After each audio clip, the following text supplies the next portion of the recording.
did. Man, yes. good for you. She said yes, too. She said yes, too, yeah. huh? Man, imagine that. How many tries? Oh, geez, 2.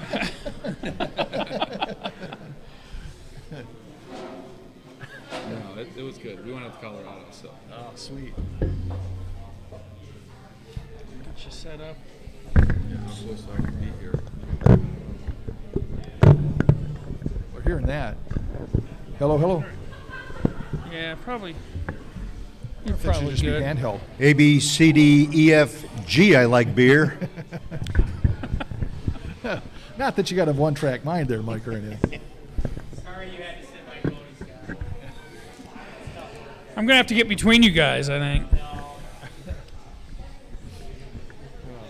Hey, man. You're natural. You look great, buddy. Oh, thanks. Thanks. You need another one? All right, I'm going into the intro. Going to the intro.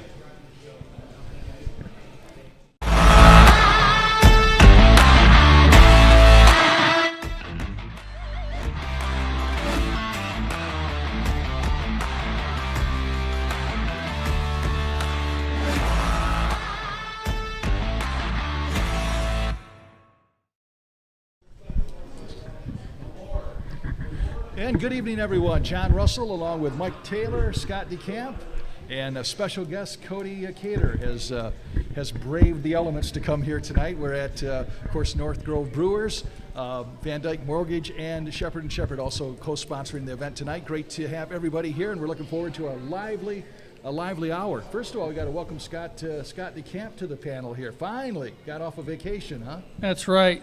Like they say, vacation is not overrated. And as soon as I got back, Brent Rath, our managing partner, says, that's a real tan this time, not that fake bake stuff. $75.50 doesn't go a long ways on a vacation either, Scott. Oh, man. Well, good to have you back and good to have you on the panel. Thank you. And it's great to have this young man on the panel here as well, local hero, Cody Kater, here from right here in Montague. We're able to get him coming home for the Christmas break, and welcome aboard, Cody. Thanks for having me, guys. Well, Cody, you're coming from Georgia, first year down there, new world, and you're married. Congratulations. Thank you. Hold it. When did this happen? Over the summer in Colorado. Yeah. On the first try, he said, That's a too. Rocky Mountain high right there. Hey, she wouldn't let me put it on the banner that way, but yeah. Is she here tonight? She is here. She's probably playing hide and seek now. I want to see We're her. at the bar, yeah. Put pressure on her, huh? Oh, There yeah. she Just is. got her hair did today. So. Oh, did he outkick his coverage? Man. All right. Well, cool. Well, Cody, talk to us about the first year over in Georgia. We'll kind of reverse engineer this and take you back later on when you're in high school and all that, but first things first. Yeah, I mean, it was a good first year. I think the biggest thing just down there is just, being around. Can you guys hear us out there?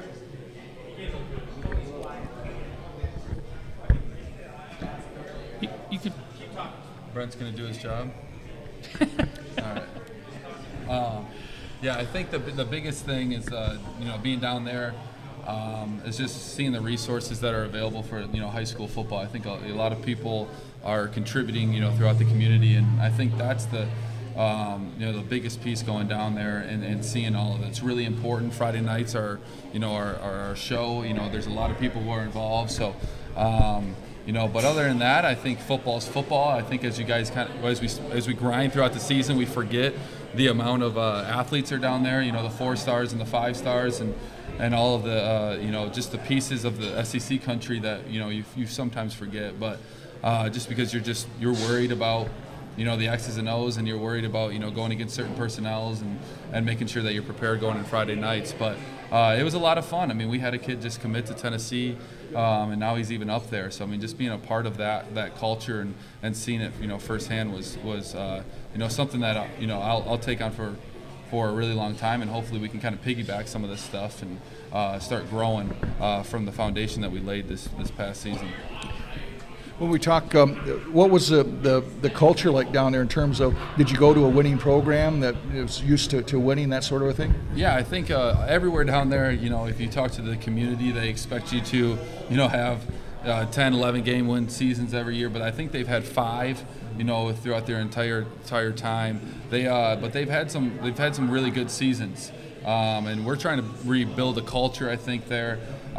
So at the end of the season, or at the end of the time there, the last 2 years have been 2 and 7, and then this past year we were 6-5. So we kind of were able to grow a little bit, from that in the means of the win column. But I think what we're really trying to accomplish is just kind of rebuilding that culture and trying to figure out a way to, we've now assessed. We're done with year 0. We know what we have, and now we know what we have to go do to try to build a program that's sustainable. My question, Cody, is when you were up here with your time in Montague coaching, I believe was Montague Division 5 or 6? 6. Okay. Yeah. Equate that to where you're at right now. What division, what level are you as the school you are currently at? So we're a 7A program, which means that we've got 2,200 kids in our school, but we're at the highest classification in Georgia. So Collins Hill is the team that won it in 7A this past year, and their entire starting defense is going on to play Division I football. So just to kind of give you an idea of the football being played down there, but also the classifications. We would probably be like a 2A. Our enrollments here would be a 2A down there. So we're 7A. What's the atmosphere there, comparing it to here, like a place like Montague, where people are still really passionate here, but how would you compare and contrast the atmospheres? I think a small town community like this, that's ingrained with the community and the school, are going side by side with one another, and you guys still want a really good product. It's a lot like that down there, but I would say that there's bands, there's cheerleaders, there's dance teams, there's the student sections are larger. Our field or our stadium holds like 22,000 people. So I mean, just in the means of the amount of people that are involved on the product of Friday nights, there's a lot more. But then it's also about resources. Everybody's trying to still race each other for resources down there. The best weight training program. The best nutrition stations. All of those things. So it replicates a small college. My question at this point in time is, when we look at your file as a player and as a student athlete at the collegiate level, and the coaches you played for, Cody, okay, and the football that you learned as a quarterback in the different systems, okay, right. And when you talk about that, you've had some. I mean, the band of knowledge is a lot. At this point in time in your career, you've picked up a lot of knowledge, okay, from a lot of good coaches. How do you see, with what you've learned so far in the programs and systems you've been operating, how's that equate down there with what Noel Dean's doing down there? I mean, are they still in the RPOs and, going in that direction? Yeah, I think this year we were trying to set a foundation for where we want to go. So we were doing a lot of the same, offensive strategy as he had at Lowell. I think we're starting to build off of that foundation. But I think the biggest thing, that I've learned throughout my time is this: like, coach what you know, right? So that's kind of where we're at right now, creating that foundation. The defensive side, our defensive coordinator just retired, and then we're going to have a guy that was within the program step up into those shoes. So that's going to stay pretty much the same as well. So we're just going to continue to build off of this year 0 is what we're calling it. But yeah, the knowledge that I've been able to kind of just come across, I can't say that I've kept everything or inherited everything, but I have been underneath some pretty solid coaches, and then I'm also working with Pat and being with Shane for a little bit there, and now being with Noel for a whole season. You're able to kind of pick and choose some of the things that they've done really well and see why they are as successful as they've been. So you also played for a guy by the name of Tony Anise.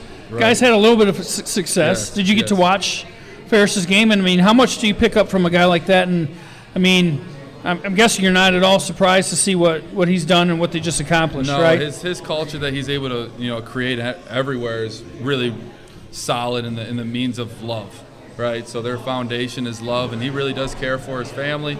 or care for his teammates, and tries to create a family-like atmosphere, within that. So I mean, when you have someone who's building those characteristics along, about being a better person and those kinds of things, it's funny how it only takes so much time for them to find success, in the win column as well. So he's done a great job at that, and we watched the game a little bit, but that was our first night home. We drove through the night, so we were kind of going around to different places, but it's awesome to see him win one, and he deserves that.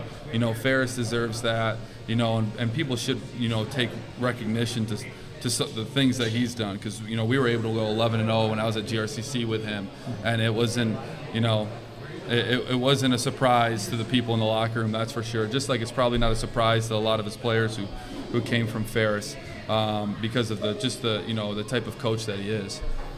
You're listening to and watching the Power Hour here at North Grove Brewers, also VanDyk Mortgage and Shepherd & Shepherd, Jon Russell, along with Mike Taylor, Scott DeCamp, and of course Cody Kater. Cody, let's kind of take you back to your last year at Montague.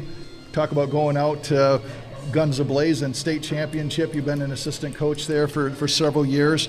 And I know I talked with you before a girls' game one time. We were just kind of talking. You had some decisions to make on what you were going to do, if you're going to stay, if you were going to go, that sort of a thing. And you kind of shared that with me a little bit. I mean, you're obviously comfortable here. This is a great comfort zone for you. Pat was going to be moving on, so that was a job that certainly you were going to be in consideration for, to take over that. So I'm sure there was an appeal there.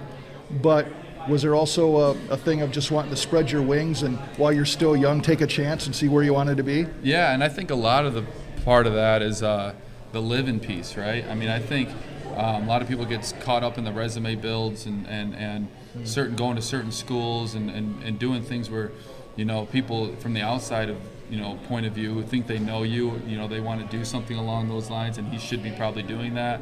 It was, for us, it was more about living. It was about to go experience new things and explore new things, see what you like, see what you don't like. We maybe missed that in our mid-20s. So it was this was kind of like our last shot to kind of go see what we like and what we don't like. So there's a living piece, not just a work piece on that decision. But we really do reflect on that a lot, though, because there's a lot of, like you said, there's a comfort zone here, and all of our families here. We're both from here.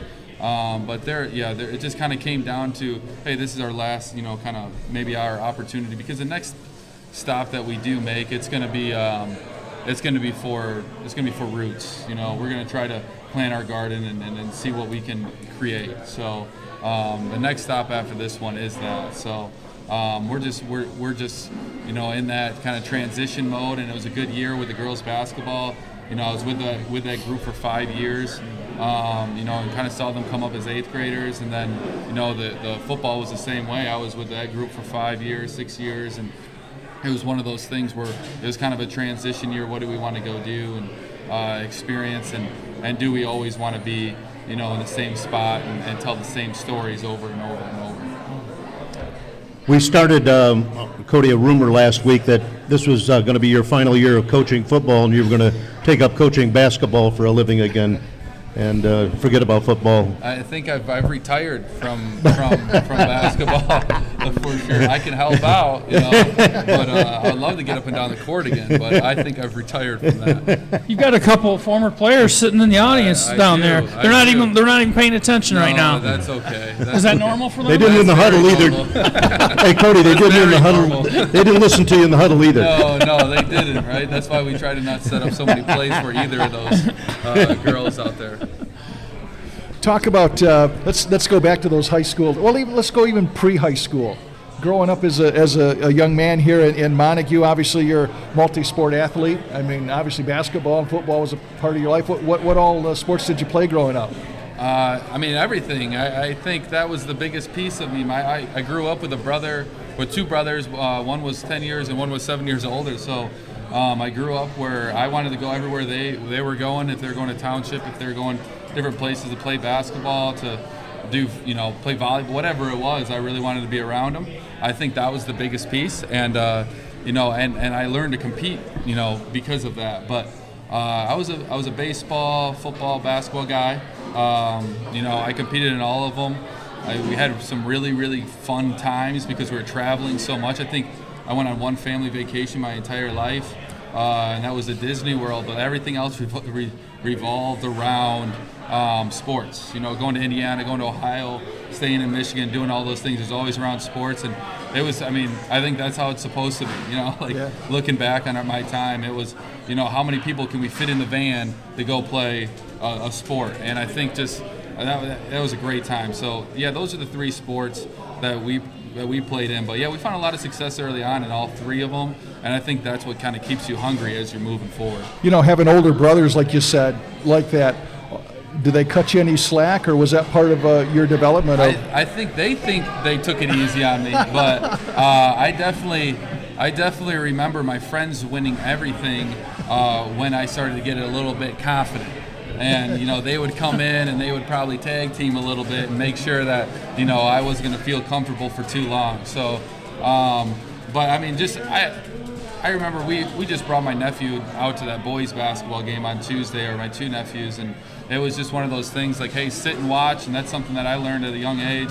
I was always in the stands and trying to run around, but I was told that I had to sit and just watch the game. I learned so much by doing that and being water boys and being managers, here in Montague, and just seeing how important it was early on in these kids' lives, and early on in my life, I'm seeing how important it is by the coaches and by my brothers and those things. Those guys were great role models for me. So, it kind of pushed me towards, I guess, the profession or my life now, which is, coaching and teaching, my profession. So.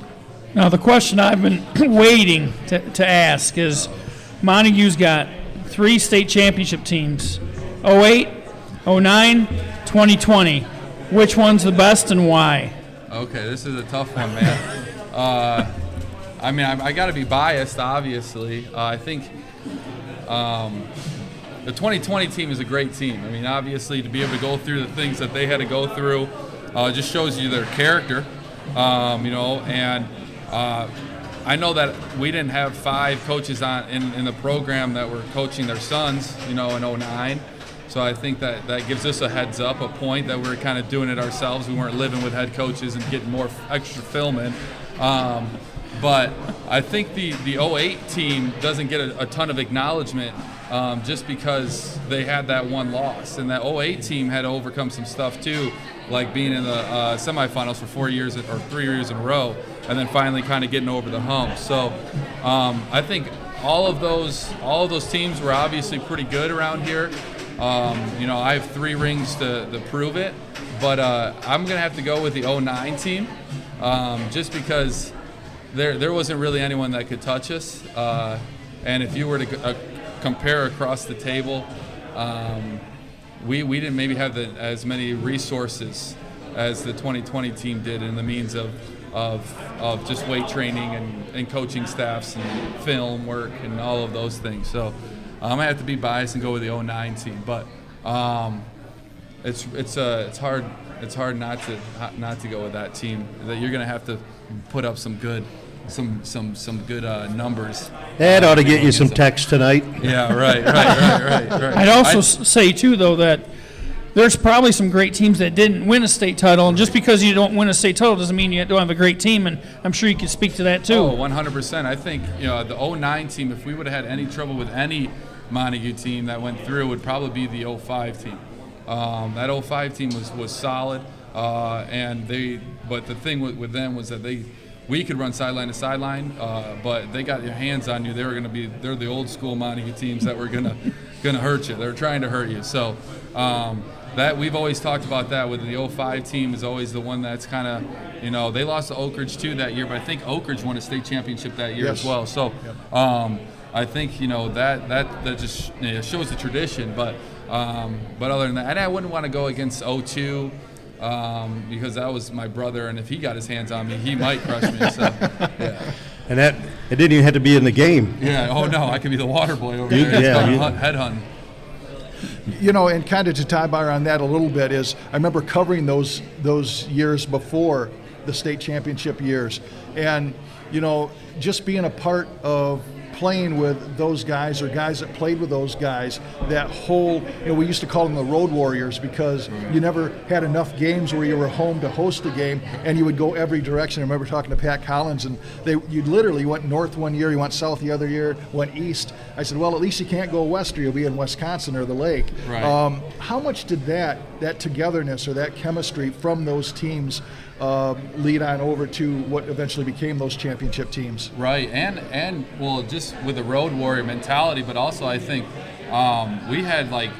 we probably had 20 more games than a lot of the teams that we were playing against by our senior year, just because we were playing so many games in the playoffs. So we had all of that. And you had an extra season. Yeah, you get a whole extra season, so you get all of those extra games going into it. So by your senior year, you feel like you've kind of went through a lot of different experiences, and you've been able to kind of grow from those. So even in 08, we lost to Oak Ridge, who won a state championship that year, and we went on a 2-minute drill, and went all the way down, and then with like 17 seconds left, we ran a wheel route over there, to their southeast corner, and a guy with one hand picked the ball off.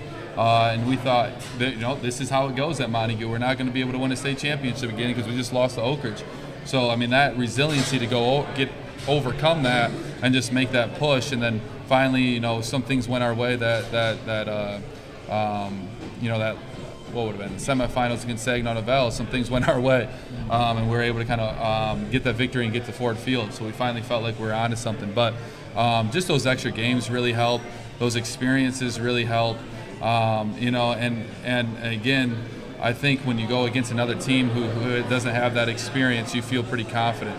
So I think all of those things help. And also the 2009 game over at Ford Field, I'll always remember that because watching you, you always had the habit of just putting the pass right in there. And I noticed all of a sudden the ball seemed to be sailing a little bit. And I remember telling Cal, I says, wow. I said, Cody's completing the passes, but the ball's kind of sailing a little bit. We'll come to find out after the game, went down to the locker room and talked to Pat a little bit. He says, yeah. He said the stupid kid went and hurt his hand before you actually dislocated or broke a finger or something like that? Yeah. Tell us that story. Well, since we're getting older now, the legend just keeps getting bigger, right? I think I broke my hand. It was his neck. It was his neck. But no, I broke my hand and I couldn't see out of an eye. But no, I was returning punts and throwing them back and just kind of getting out on the field early. And was that just a nervous energy type thing? Yeah, it was just kind of to be out there and just see the lights and all that. And and I wasn't punting. He was going to let me punt. He was going to let me catch anything or my senior year. So it was my time to kind of get out there and just kind of mess around. But yeah, the ball came down. Jammed my finger pretty good. Who knows if it was broke? It's crooked now, but it is. We don't know. Right? Yeah, who knows? But it ended up, I was able to play basketball like 3 weeks later, so it couldn't be that bad. And it was just one of those weird stories where I couldn't throw a spiral, and even Matt noticed it. The first pass, he actually goes up there and catches it pretty nice. He's got a nice picture of it too, still. And he just goes up there and makes a nice catch, and it's just, you see it on film the next day, and it's just wobbling there, and I'm just, that doesn't make me look too good. But I think, that's one of those stories that, the fish keeps getting bigger. So. Yeah. When we talk about the experience you had as a quarterback, with the coaches you played for, which coach gave you the most freedom when it came to play calling or play suggestions during a timeout? Most free. Tony Anise isn't going to give you any freedom. He's already got a plan, so it's not Tony. But I would probably say Pat. For the most part, when it comes to those things, Pat kind of gave me a lot of freedom to kind of just be myself and try to take ownership and responsibility in my play. So I would say Pat probably gave me the most. You earned that trust. Right, yeah, and I had enough time, enough experience, by my senior year to probably make those decisions. But yeah, I would say Pat was probably the one that would give me the most freedom going out of a timeout or anything along those lines. Do you have any memories of any situations in huddles? Because everybody's got them. you get in the huddle and all of a sudden somebody says something crazy, somebody does something crazy, and you're going, look here. I remember a time, I remember running a ball behind, we lost our starting right guard and right tackle, and they called an ISO right over that, and I got crushed. Right. And I came back and looked at the quarterback. I said, don't you ever call that play again, and I'm just telling you, if you do, I will not be there. Right. You know what I mean? Yes, Because I'm not getting hit like that again, ever. Yeah, and there's a few. I mean, I remember my sophomore year, we ended up beating Ravenna towards the end of the season, or towards the end of the game, and it was a timeout, and Pat just said, hey, we're going to call this play, but just keep it. And it was kind of like, hang on, this is a big play. This is fourth down. He's, we've never practiced this. He's like, yeah, just keep the ball. And we ended up scoring. He obviously had something, eye in the sky telling him something, but there's been a number of cases where it's been like that, and timeouts where, we're going to make a quick adjustment, and just throw it, just keep it, something along those lines. You're like, oh, okay, all right, let's see if this works out. And I mean, did you ever have wide receiver, get me the ball? Oh yeah, Matt DeYoung. If he's just, hey, what are you doing? Get me the ball. No, Matt DeYoung would pout. He'd go sit on the bench if he wasn't getting the ball. So we had to try to give him as much as he could. Yeah. Talk about that just a little bit too. Just the fact of you were a running quarterback as well, or you could run. I tried. Yeah. got a few yards here and right. there. But how important is it? Obviously, you're a pass first guy, but at some point you got to cut bait and get what you can. How important is it to have trust in your receivers that they are going to come back for the ball, they are going to get open? I mean, you guys played together forever, not only in high school obviously, but through youth football. So there has to be a certain chemistry that way of kind of that trust or knowing what somebody's capable of doing, right? Yeah, 100%. I think that comes through the preparation, right? So that comes through the off season and all the years of being in the winter and being in the summer and then just hanging out on your own and taking some ownership and going to the park and throwing the ball around a little bit. So the off-season preparation really helps with all of those things, but also when you're really good friends, things seem to work out. When you're rooting for the other guy and you don't want to let the other guy down because of all the work that you put in and because of the real love that you have for one another, at the end of the day, that's what you're going to have. So it's not about the receptions and the touchdowns and all that. It's going to be about that love and that relationship. So when you have that, and it's true, it's genuine, good things work out. So, and all of that hard work maybe probably leads to, that kind of friendship. But all of those guys, we can get together now and we have stories to share. So, and not all of it's about Friday nights. It's about the other nights of preparation. So, and the other times together. You're listening to the Power Hour and watching the Power Hour here at North Grove Brewers, also VanDyk Mortgage, and I want to send a shout out to them and to Shepherd & Shepherd. Talk to us about when you first thought that you might get into coaching. I'm thinking it was even while you were playing high school ball, because obviously you had a real role model in Pat Collins, who was the quarterback, worked his way through, became the coach at Montague. Was that what age were you when you were thinking I might want to get into this? Yeah, I mean, since I was like 10, 12 years old, I was drawing plays up. My dad coached me growing up. We always had a whiteboard, it seemed like, for basketball to draw up plays. So I was influenced by that. And then I think, I was influenced by, a lot of my other coaches going throughout high school and just seeing how much fun that they're having and kind of sticking to their youth, I guess you could say. And so I think those things really influenced me. But I think at the end of the day, too, it was just about making an impact in your community, trying to give back to your community in some type of way.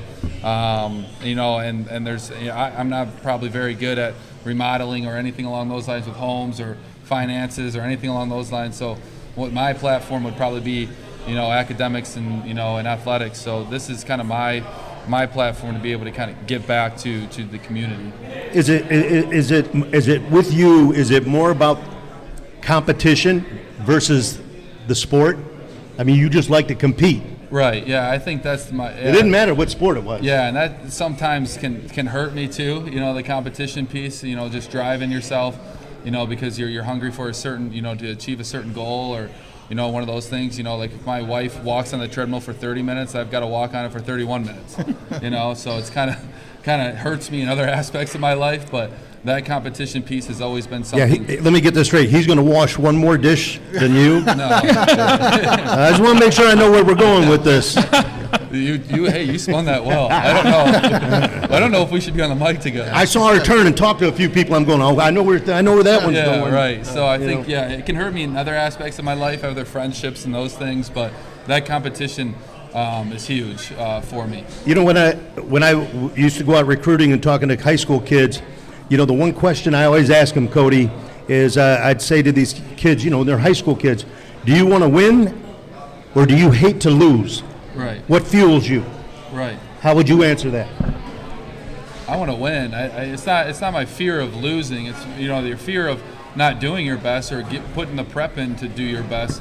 I think that's scarier than actually, you know, just having that fear of losing. It's more along the lines of that I want to win, I want to beat you, and I want you to know that, you know, that I was able to put the preparation in, you know, to make sure that I found that result. I think that's where I'm at. Now, Montague, obviously the football success speaks for itself, but there's been a lot of success across the board. Girls basketball, which you guys have enjoyed, you know, you being a big part of that. Basketball this year's off to a 3-0 start. You guys had very good teams when you played. You were a very good player in your own right, and in fact, the all-time leading scorer at that time, right? Until someone passed you, right? Yeah, someone beat me by 6 points, but he had 14 more games than I did. And then what I'm getting at is you talk about that thrill of winning a championship and maybe the disappointment of coming just short. Can you explain that run to the semifinals that you guys had, what that was like, and what it was like walking off the court, walking off the Breslin floor for the last time, basically? Yeah, I think that's important for a lot of people to understand that we did go to the semifinals in basketball. You know, there's a lot of talk about basketball coaches and this and that, and I think that's the important piece that, you know, we were able to do that, you know, with that coaching stuff. So it was great, just kind of piggybacking kind of off of that, you know, football season. The football season went really well. We were able to win a state championship, and then we kind of came in late to the basketball season, but we put a lot of work in the summer, and a lot of us were basketball first guys. And so us to kind of come back and create that, you know, team, it was a lot of fun. That was one of the most fun years that I've ever had, was that basketball season, my junior year, you know, going on a run. And I think, you know, we averaged like 90-something points in the districts that year. Like that's, you know, we had some feats there that are going to be hard to touch. And we had some guys that get on the MHSAA list, you know, that will be hard to, you know, knock them off. So all of those things I think is, you know, really, really cool to look back on. But yeah, to get to the Breslin Center and, you know, being a Michigan State fan and all of those things, it was a lot of fun, and walk through those same hallways and take those shots. And my family and I always went to the Breslin for the finals, and, you know, just to kind of finally be there, it was a little surreal. I made the game a little bit bigger than it should have been. You know, I shot 17%, so, I mean, I'll throw that out there before Brent does or Dave does. You know, but we were able to get to the Breslin, so, you know, ask about that one. No, and I'm dating myself, but I actually covered that game. Oh, wow. Because I was writing for the Kalamazoo Gazette, so I covered Schoolcraft, and they must have made about 23s, it felt like, in that game. They just hit everything. Yeah, they had a coach's son on there. He's about 6'4". He came across. We finally made a run back, you know, to get into the game and make it single digits. And then the dude pulled up from, you know, just inside the free throw line right before the third quarter, and it was kind of a dagger for us. I was guarding him, so I remember it. I remember the ball going off and being like, he's way too far out, and he wasn't. So, you know, Schoolcraft was able, but no one won a state championship that year, right? Because they got that was at, I don't know if it was Southfield, it was A, B, and T or whatever, where they had to end up, it got vacated. Right. Schoolcraft lost to the team that won it, but the team that won it had to be vacated because they used an eligible player or something like that. Right. So we all are state champions. That's right. Yeah. Okay. All right. And there's a guy standing right back here. Right. That might remember a little bit about that season. He might.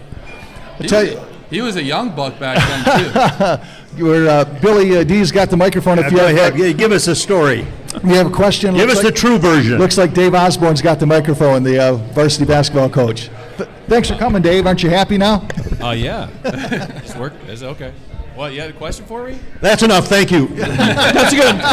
Appreciate it, Mike. Thank you. What are your memories of that season, of that game? You know, in the semifinals at the Breslin. Specifically the season or the game, which would you prefer? We'll start with the game. I remember we shot poorly. I remember that we accomplished all 3 goals we set out to accomplish and still lost the game. But season-wise and game-wise, it was probably the most memorable season I've ever been a part of. Of course, Cody was a big part of that. Matt DeYoung, Michael Mack, Michael Lewis, Stuart Jeffries, all the guys that I still talk to today, all a huge part of that basketball team. They were winners. They were grinders. They were always laying it on the line for us, and you couldn't ask for more from a player perspective as far as from coaches. Everything they asked them to do, they did. Were practices competitive? Practices were competitive.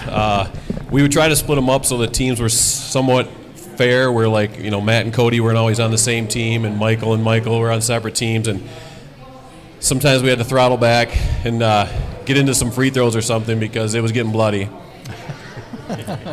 Fantastic. Well, thanks, Dave. Congratulations on the year so far, and hopefully we'll. You got us called in your game, so it's a minefield, Well, I'm just happy that you guys were at one game we finally won. Yeah. It's been a while. You noticed too that Cody did say a lot of us were basketball first guys. You notice? Did you pick up on that? I didn't hear that said. I just walked in the door, but I'm glad that he did say that. That was nice to hear. Yeah, the mic didn't pick that up. We just heard it. Oh, good. Well, good. Make sure everybody hears it. Appreciate that, Dave. And this brings us to the girls, to basketball, and talk about your time with the girls and the success as you left 2 consecutive conference championships. And talk about those girls a little bit, and the girls that you had over the years that really put Montague on the map as far as a good girls team too. Right. I think when I got the job, I was 23 years old. I thought I knew a lot about basketball, and I found out I didn't. Right. So it was what an experience to kind of get humbled right away, kind of going into those games on Tuesdays and Thursdays and Fridays and all of those things. And the first year was a little rough. We were kind of up and down. I think we were able to kind of get to 500, but I think it was probably through my second year I finally kind of made that realization that there's got to be a lot more work that goes into this on my end, and I got to figure out how to motivate. So at 24, 25 years old, I was figuring out how to build teams, and I'm going to a lot of my coaches and other role models in my life to try to figure out how to build a team. So that time was a lot of fun, but yeah, kind of leaving out on top was good. I mean, we did some things that have never been done at Montague, with undefeated regular season, and then being able to have the back-to-back has never happened in the conference, and then finally kind of get over the hump with that district championship in Class B was a big deal for us. And we had a shot. We had a shot in the regional final here at the last season. But they just kind of executed better than we had, when it came to the game plan by the end of the season. And, it's one of those things in all of high school sports. You got to kind of piggyback off of it. And those girls having those experience, obviously the seniors were awesome. I had 5 girls there, at the end of the season, that are family now. So I think when it comes to those things, those experiences bringing us together and uniting us is awesome. But we're going to cherish those relationships, for the rest of our life. But we had a chance there at the regionals, and it would have been a really cool story. But at the end of the day, we knew that Newaygo couldn't take what we already had built, within the means of the relationship and the family-like atmosphere. When you when time came for you to leave, and obviously it was right around the girls' season. Was that a tough meeting with the girls? Obviously, the seniors are going away anyhow, but the girls coming up and all that, was that kind of a tough pill to swallow? A little bit? Yeah, I think so. I think maybe they heard a little bit of it, but and they knew, because we kind of have a slogan in the program, just chase the lion. You know, and you have 500-pound dreams. You know, you got to go chase them down. Don't run away from the lion. You got to run your dream down. So it's kind of a mantra that we use a lot. So just that idea alone, they knew that I was chasing my dreams down, so they could come to grips with that, and it was a healthy environment and the means of me being able to say, hey, I'm chasing my dream down, just like, you know, we preach. So they respected that. But I think at the end of the day, you know, I still hold relationships with those guys, and, you know, being able to see them at the boys' game and stuff, and them come up there and, you know, they're talking about this and talking about that, and then I get to give them a piece of humble pie, and you know, and they love it, you know. So it's I miss that piece of it, just being able to have those relationships with them. We talked earlier about the influences you took from different coaches in football. What did you learn from coaching girls basketball that maybe applies to you now today? Yeah, I think the leadership piece. I'm really big into just building teams. I think that's kind of one of the reasons why I took this job down in Tift County, was to figure out how to build a team.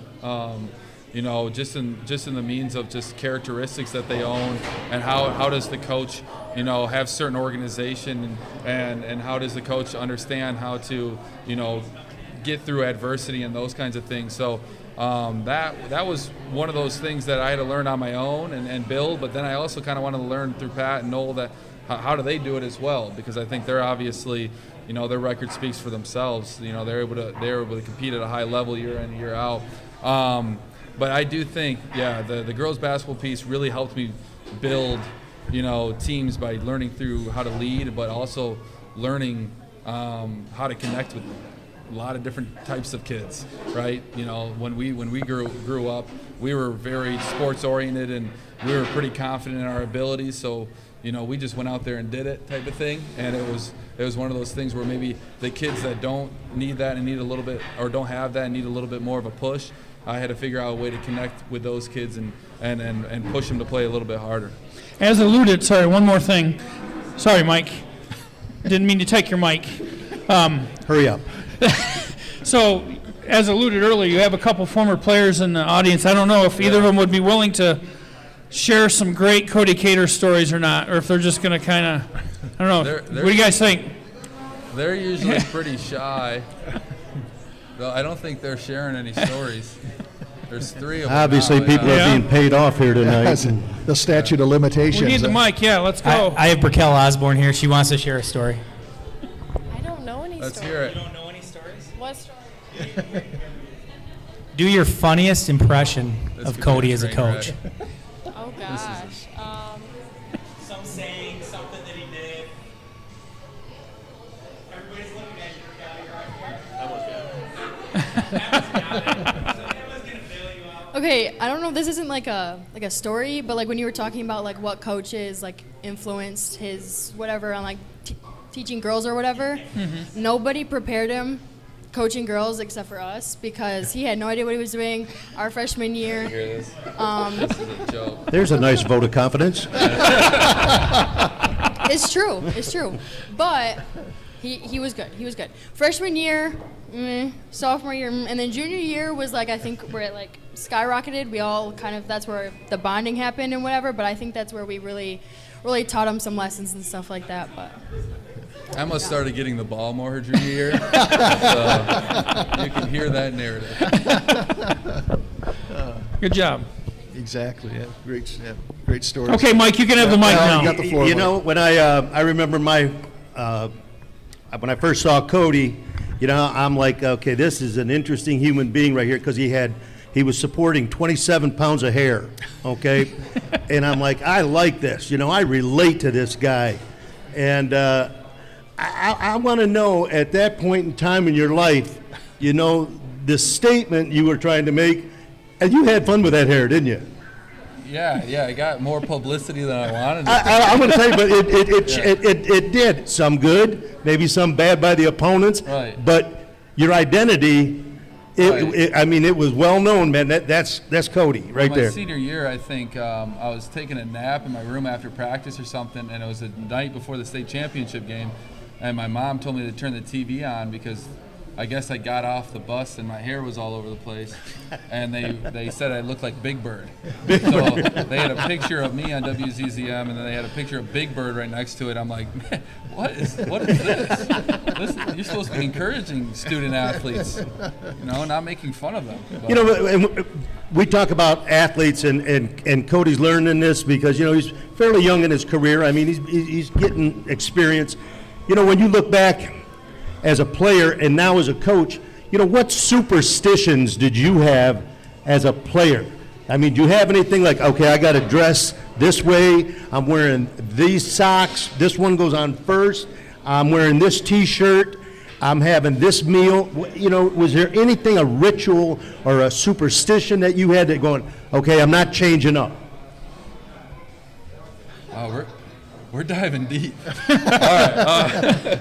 That's okay. That's why we bring this guy on. I know athletes, and I'm telling you, maybe, they're a funny group when it comes to this stuff. Left foot first in the socks. That's a thing.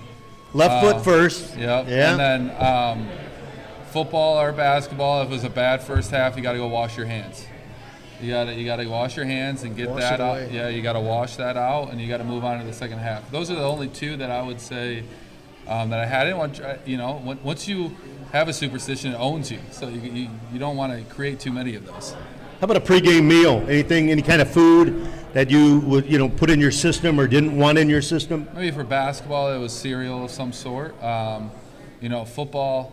Yeah, no, and I really a superstition. You want to stay away from it as much as possible, just so you don't feel like if you miss it, then you gotta figure out how to play good on, that later that night. So it was one of those things. But I do remember, I still do that even as a coach. I'm gonna wash my hands after a bad first half or something along those lines. It's the Power Hour here. We're at North Grove Brewers in Montague. Want to thank again VanDyk Mortgage and also Shepherd & Shepherd. Talk to us about the senior year and the recruiting process. Obviously, there were a few schools coming along, and that can be a really hectic time in the life of a student athlete. Talk to us about that. Yeah, I think the recruiting process is different for everybody. I committed to Central Michigan after kind of going, all throughout the Midwest and going to certain camps, and then, I was really committed to that school, and then once the coaching changed, we have never experienced that. Even people that are close to me had never experienced that, so they didn't really know where I was wanting to go or try to persuade me one way or the other. So I think we were all pretty naive in the college coaching industry, and how much it can change, because we just weren't prepared. People weren't in our corner when it came to that. Being the first D1 guy to come out of this school. There's something, there's something to be said with that. So, obviously, but we did what was best at the time. I went to Central, or committed to Central. They left and went down. The coaching staff left and went to Cincinnati. And they were like the number 4 team in the nation at the time. They were the same spot that they are right now. They're playing the Sugar Bowl against Tim Tebow. So I had a MAC school that I was committed to, and I had another offer on the table at University of Cincinnati. So, and again, they were playing in the Sugar Bowl that year. So it was one of those things. It was kind of, hey, do you go play for a MAC championship, or do you go play for BCS? But at the times. But at the end of the day, it's about the school, and being able to go to the school that you really do, want to see yourself graduate from and then create relationships with. So went there. I had another shot after Cincinnati. I decommitted. Or not decommitted. I decommitted from Central, went to Cincinnati, and then I left Cincinnati and transferred to Grand Rapids Community. And then I had to redo the process all over again. And all the schools that had offered were states away, and the only school that offered that was in the Midwest was Central. So it kind of panned out, and I was able to kind of land a spot there. And then that's where you run into Tony Anise over at Grand Rapids CC. And that really kind of resurrected. I mean, as you said, you're kind of bouncing around in college a little bit, and that's certainly not the ideal situation for you. But playing with Tony at GRCC, that really got you back on track, didn't it? Yeah, I think just playing, too. After you don't play for a year, you kind of wonder if you can play, at a certain level. And so me being able to see that, with my eyes, and then me be able to kind of work up the ranks at Cincinnati, within the depth chart, and kind of prepare myself for the spring ball, those things kind of gave me that gratification of like, hey, I can play ball here. And then I went to, but I couldn't I didn't like the school. I didn't like the environment. I didn't like where I was at, the community. I didn't like, I wasn't. It just didn't. It wasn't something that I expected. And something I was prepared for. And so once, leaving there and going to GRCC, I'm like, I want to play. And so being able to play at that high level with Tony, and Tony taught me a lot too, just in the means of competition and, how to practice, day in and day out. He was great at that. And then so those things were really, really, valuable for me. And then go to Central and play for Dan Enos and staff. That was also, he prepared me for that as well. So it was good. What were your biggest thrills and maybe biggest disappointments playing in college?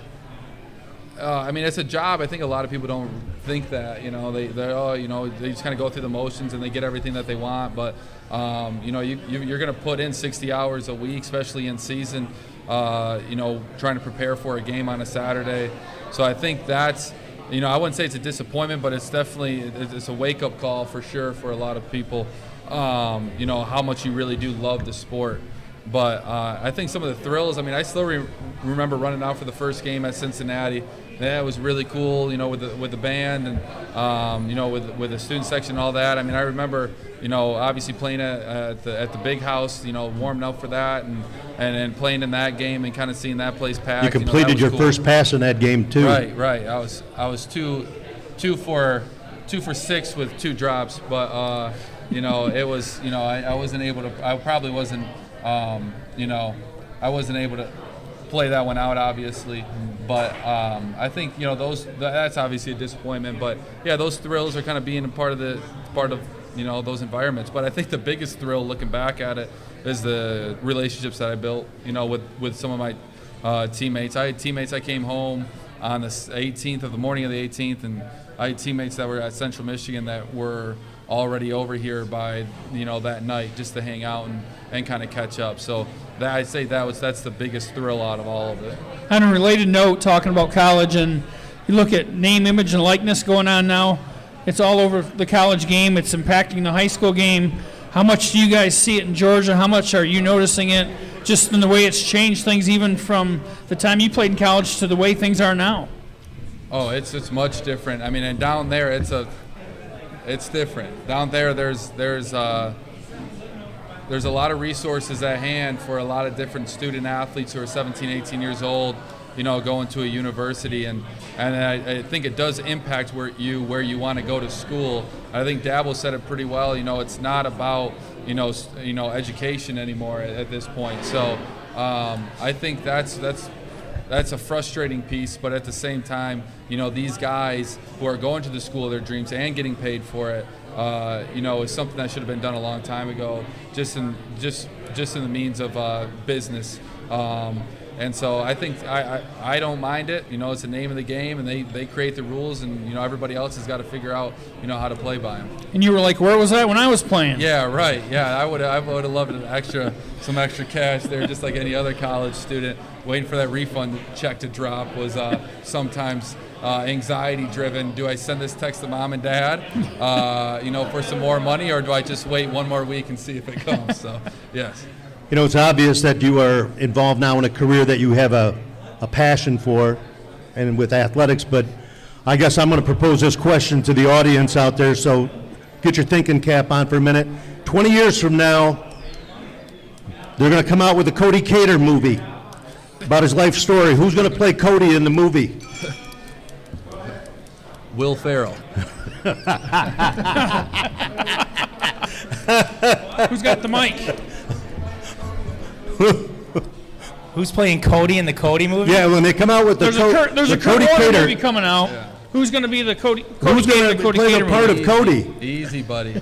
Cody Kater. Is this high school Cody Kater with the feathered hair and the? We're starting at the youth. Oh, we got to go little to. Yeah, 7 years old. Okay. So do I need multiple actors, or can I pick one person? I guess I'm gonna. Boy, Cody, who do you look like? Boy, I'm gonna have to say. I don't know, man. Somebody as tall as Cody. They got to kind of be really arrogant. Oh, Drew Carey. Man. No, I actually like the Will Ferrell bit, like with a little bit more hair and a beard. Like, he's tall. You know, I think that'd probably fit. He might be a little too goofy for Cody, though. I don't know. Cody, who did you pick? I don't know. You described me with some characteristics that are not right. So I don't know. What should I have described I don't know you if with? you should have the mic because you're using the wrong characteristics. You know, I own the mic, so it's. I mean, you make him sound like he's half man, half grizzly bear divided lengthwise, you know? You know, the thing is that I remember Cody before he was Cody. I remember when he was a little guy running around by Derek and you know, just a little guy. But I don't know. Cody's a good dude. He really is. He takes a lot of crap around here. He really is a good dude. He's done a lot for here. I'm actually really proud he came back and did what he did, and there's a lot to be said for that. So you know, and then he ventured out to try something new and do something on his own. No, really, all seriousness. We only got about 5 minutes left, and one thing I wanted to talk about, it goes back to your final year coaching here, and Drew Collins. And it's kind of a full circle moment because Drew used to hang around with you guys, ball boy or manager or whatever it was, and then you get a chance to see him walk off the field with his dad as a state champion. Just talk about, and not only Drew, but just, I mean, you're coaching brothers of guys that you played with and all that type of stuff. Just talk about kind of that circle of life for you. Yeah, I think seeing him as a ball boy, I mean, there's other coaches' sons on there too, and they've seen a lot of football, and they've ran up and down those sidelines for a lot of years, and to see them, you know, to see their goals just kind of play out is awesome to see, probably for any human being, right? But I think the biggest thing, you know, for Drew was there's a lot of pressure on him being the coach's son, and he put a lot of pressure on himself, and he had a senior speech that I'll remember for the rest of my life, just about his dad being away all the time, winning state championships, and he just really wanted to win one. And it was one of those touching moments, you know, just kind of seeing how emotional he was about it. So anything that he gets, he's earned, he deserves, you know, and so you see that come around full circle, like you said. He worked extremely hard. He went through the process, you know, and he was able to, you know, he's prepared like crazy, and he was able to find the result that he's looking for. You know, just to kind of see that, it's awesome. To see the other kids that have that happen to them as well. You know, to see really any successes, you know, we like to enjoy those. You know, the Atlanta Braves won the World Series this year. We're down in Georgia, and, you know, my wife stayed up for it so that she could, you know, see them, you know, cheer and find success. I mean, we like that. You know, we really, you know, it's nice to see that. But they had to coach the little ones and have them come around full circle. I mean, Coach Dave's daughter as well, you know, to have her kind of go through the program and win, you know, back-to-back conference championships and do those types of things. You know, it's really cool to be a part of that kind of like small town community, and it just shows you how much, I guess, pride Montague has for athletics, you know, in the grand scheme of things. Let's be honest too, though. I think you got quite a bit of enjoyment out of slinging the ball around in practice, especially against a first-team defense, and 5 for 5, right, 6 for 6. Yes. I think sometimes my character gets in question because of my on-field antics. But those kids enjoyed it. You can tell that they enjoyed it, and you know, it's just like shooting free throws. You know, like it was, I'm 5 for 5 today, you know, just to let you guys know. I don't know what you guys are. Are you guys competing today? Are you guys here today, present? So I think there's a piece of that, and I think that's where I find a lot of enjoyment, is just that competition piece. But it was fun slinging the rock and having Brock, you know, frustrated on the other end. Now, I've got to wrap up here in just a few seconds. I'll give these guys a parting shot, but my parting shot would be, you kind of alluded to it a little bit about maybe your next move is where you lay down roots and things like that. How far do you see yourself going? I mean, are the pros out there as far as coaching, college? Where have you even put that together in your mind yet? Yeah, I think this last move was this living piece, right? So we just wanted to kind of get out and explore and have new experiences. You know, but we've done that. So we're gonna continue to kind of lay roots down there and see kind of what comes out of it. And but if we were to move at any other time, it'd be to kind of lay the garden down, you know, so to speak. So and kind of see what comes out of it. So that's kind of where we're at. You know, the college move. If you go college, you have 5 more moves. You know, 6 more moves. I think you had Morris on here. Was that who you had? You don't unpack. Billy Harris. Okay, Billy Harris, yeah. yeah. I listened to that I listened to that one, and and he made some great points about all of his moves and his family getting tagged along and doing those things. So I think that's a tough profession. So when it looks at that, I really like the high school kids. I like to make an impact in communities and making an impact on them for the rest of their life. So that they can come back and really feel like they're a part of something. That's my goal. Is to be able to impact as much of the youth as possible, and maybe not get into the business aspect of it as much. The one thing I appreciate is when I probably watch football different than a lot of people, but I appreciate it because your job as a coach is to put kids in position to be successful, okay? And you're always looking for ways to put the kids in a better position so that the odds of success are greater. And one of the best jobs of doing that I've seen in the last 15 years was when you guys 3 years ago played Schoolcraft down there in a mud bowl. Right. And I absolutely, to this day, I think that's one of the greatest strategic moves I saw, moving Bryce in a wildcat formation. Right. Because of the field conditions, and you guys you decided not to go to turf, you wanted to play it at Schoolcraft, by moving Bryce back to quarterback in a wildcat position, just pound the ball at him, so there's no handoffs, no nothing. That was one of the greatest jobs of coaching that I've seen in a long time, and I mean, I sincerely mean that. I was like, that is one of the greatest things I've seen coaching staff do in a long time. Yeah, I think, thanks. I think that's the one part that I'll give Pat Collins, credit for, he drove down there on Monday. And so he got to see what the field conditions look like, and then, he was able to kind of have a plan for that. But I think the biggest thing out of that is that Pat is a coach that, I've learned a lot from this too. Everything's always on the table. And so you can be as creative as you need to be.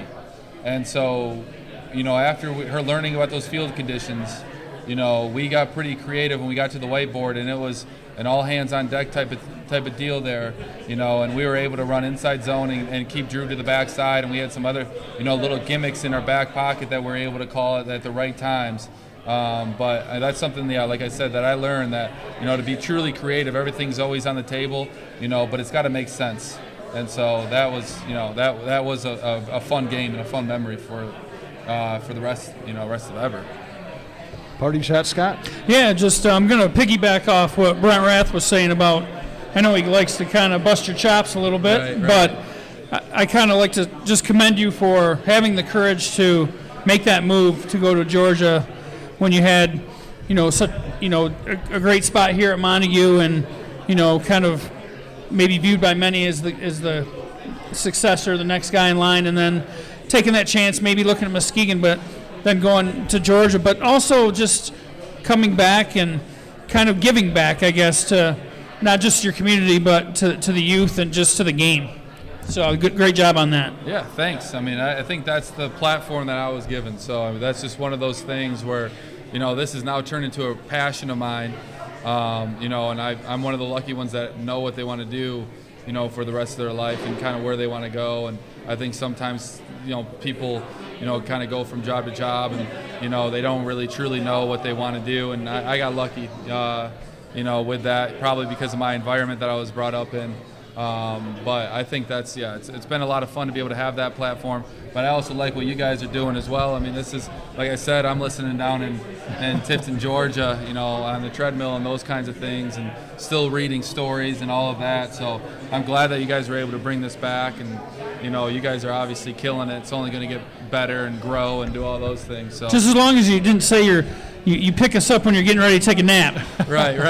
Hopefully that's not the effect that we're having. No, you're not. No, you're not doing that. No, I like your content. All right, good. Content. You hear that, Brent? Yeah, especially when Brent gets the mic, and so I think it's just good. It's I appreciate it. And I reached out to Cody last week, and I said, "Hey, Cody, are you coming home for Christmas?" And he said, "Yeah, I am." Well, would you like to come on our show? And he goes, "No, not at all.